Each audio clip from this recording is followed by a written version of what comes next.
Hello, wine lovers. I'm Robert Scott, president and host of Wineline Media.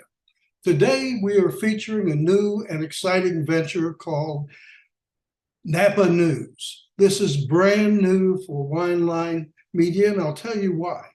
If you follow us, you know that our wheelhouse is European wines, specifically Italian and French. But because of the pandemic, we couldn't travel to Europe to meet, interview, and enjoy the company of our European friends and drink their wines. So what are you going to do? We turned our attention to California and headed to Napa Valley to see what was happening at some of the top wineries. We ask ourselves the question, were the fires of the past few years having an impact on quality and production volume? Naturally, the best way to find the answer to this is to taste the wines. So we were lucky enough to be hosted by some of the best: Cakebread Cellars, Silver Oak, Alpha Omega, Corazon, and Stag's Leap Wine Cellars. And I'm here to tell you that the wines coming out of Napa are top drawer. This video will outline our experience and give you an insight into what's coming out of Napa. So I hope you enjoy the journey, and cheers.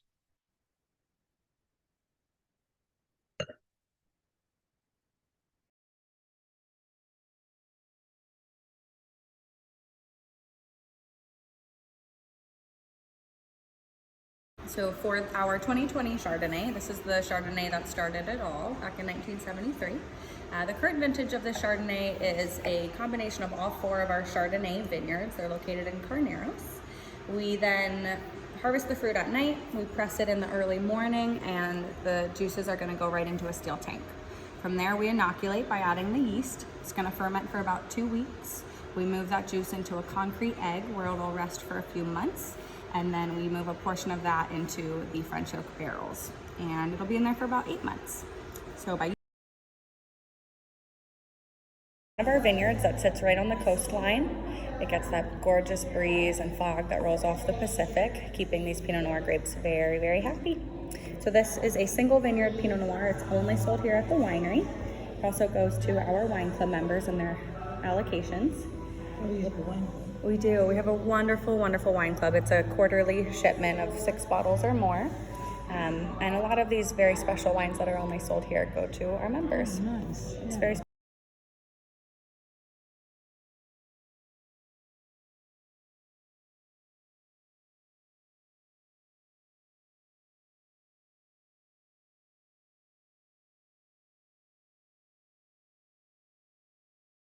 Drinking the Alpha Omega Era, our flagship 2019 Cabernet Sauvignon blend. This is about 88% Cabernet Sauvignon. The rest is Malbec Petit Verdot. And with this, we do a barrel select of some of our best, most prestigious vineyards. Malbec in it? Really? A little bit of Malbec to give it that nice color. But yeah, this goes in the barrel for 22 months, and it's 100% barrel fermented.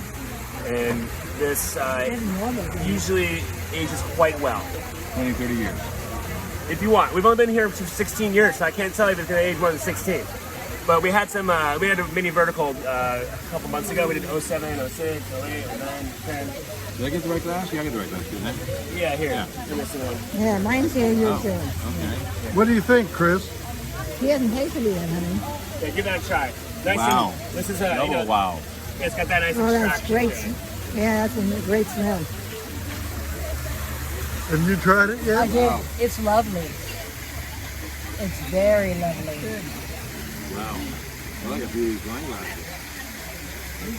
Okay, we have some huge ones like this. We do. Honey, don't we have this size wine glass? We have A few of them. I broke one of our silver oak ones. There was plenty of them in the sink, in the Yeah. bathroom. Broke one. I'll clean glass. One of the highest scoring vineyards in Carneros for Chardonnay. What year is that one? This is a 20. You're drinking 20s. Yeah, these will be released in November. Great.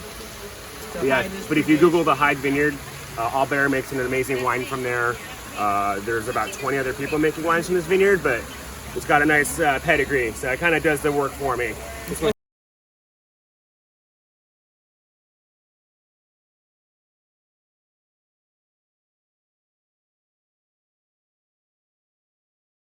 Yeah, so she originally wasn't focused on wine at all. She got her biology degree in Southern California at Pomona College. In her senior year, had an open slot in her class schedule and took a wine appreciation class just on a whim and fell in love with it. She said wine took her and ran with her. So she took a trip up here kind of as a graduation present to herself. And Neat. just absolutely fell in love with it. She enrolled at UC Davis, I believe in 1974, graduated in 75, and took an internship at Freemark Abbey working on the bottling line and in the cellar up until 1978. And then she took her very first winemaking position in 1979 at Everton Vineyard up on Spring Mountain, which has since become a few different wineries. It's now La Jolla. That's a while ago. What's the year we got married? Just a little ways back. So she was there for about a year before she went up to Chapelet in 1980, and she was the head winemaker at Chapelet throughout the entirety of the 80s. Really, gave Chapelet a lot of good press. That those wines were stunning, and in return, the Chapelets actually helped her start Coruscant. They let her use their facilities to make her wines the first several years. So she founded Coruscant in '87, buying fruit from the benchland here with no winery to make it at. So there were a couple She's different not vineyards. the first one that's done that. No. So it was really fortunate they let her use their facilities up there. And she was there until 1989, and then kind of the trend continued of making her wines wherever she was a winemaker or a consulting winemaker at a few different wineries up until 1999. Her and her husband William bought this property in 95, built the barn back there in 99, and that was the first vintage they ever actually made here.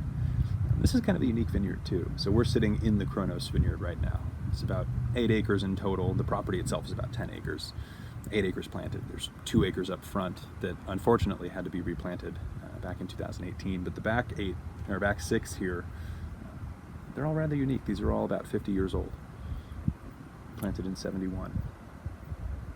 One of Napa's last remaining old cab vineyards.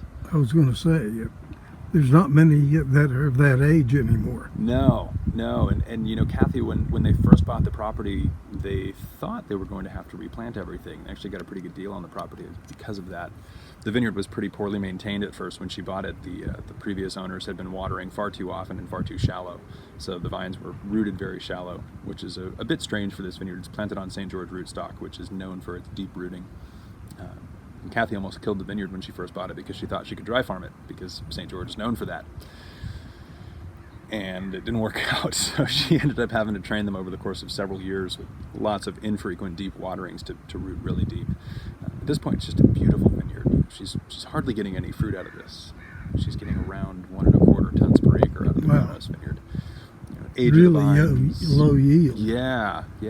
Part of it's age of the vines, part of it's just the rootstock and clonal selection. Both St. George rootstock and Clone 2 are prone to really small yields. And then the spacing. It's an old tractor-spaced vineyard, so it's 10 foot between rows and 8 foot between vine.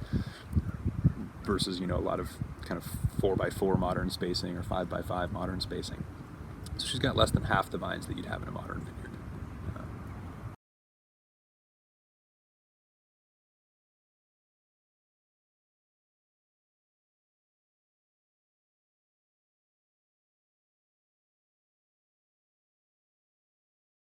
Called Caria, but the Arcadia is a fond one for my family and I because we do a lot of sushi.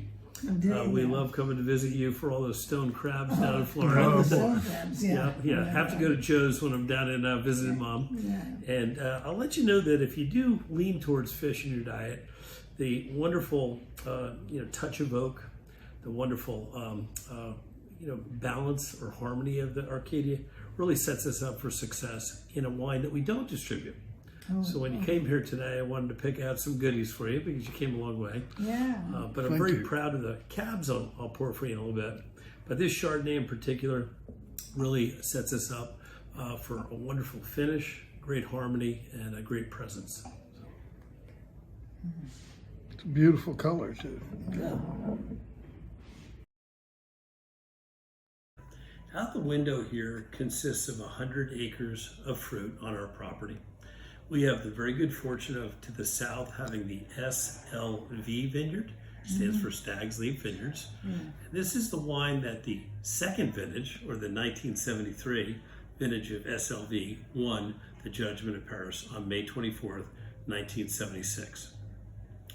The second vineyard that is out here is called the Fay Vineyard. Fay is named after Nathan Fay, whose family just to the north of us by maybe about 300 yards, the Fay house and cottage still exists. They're part of our assets. And that is where Nathan and his family had planted grapes in 1961. They were some of the first to plant Cabernet in the Stag's Leap District. So this got a lot of recognition. And with this wonderful fertile soil and about 60 acres of grapes, or 60% of our 100 acres on property, this is one that I'm very proud to pour as well. 1986, Warren and the family struck a deal, and we acquired the Fay Vineyard, and therefore we brought that into our portfolio, which I'm very proud to pour for you. That'll be the Fay Vineyard, which we're on the 2019. Next to it, for your comparative purposes, I'm going to pour the 2019 SLV, and that way you'll have an opportunity, these two wonderful bottles, to enjoy two diverse Cabernets. We call this the Velvet Glove, the Fay, and we call the SLV the Iron Fist. So I hope you enjoy both of them. That's going to be interesting, the Iron Fist.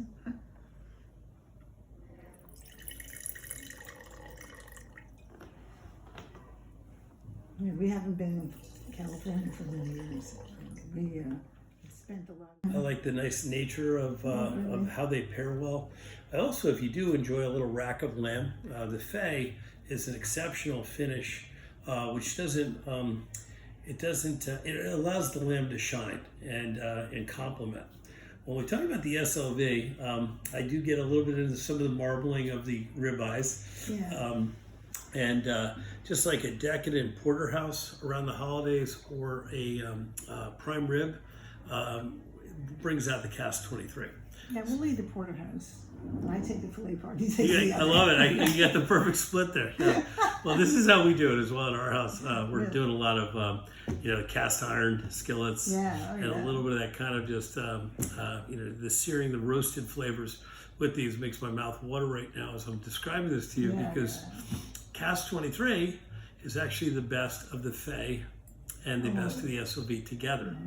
So what's really been a wonderful moment pouring this and celebrating it at our house is that Marcus Nataro, our wonderful winemaker since 2013, has been really going out and spending a lot of time tasting the different blocks of Fay and the different blocks of SLV to determine which one we will blend at the end to get Cask 23. So it's been a real journey, but the celebration is this is the best of the best, and that's what we share with you today in this bottle. Thank you so much. Yeah, this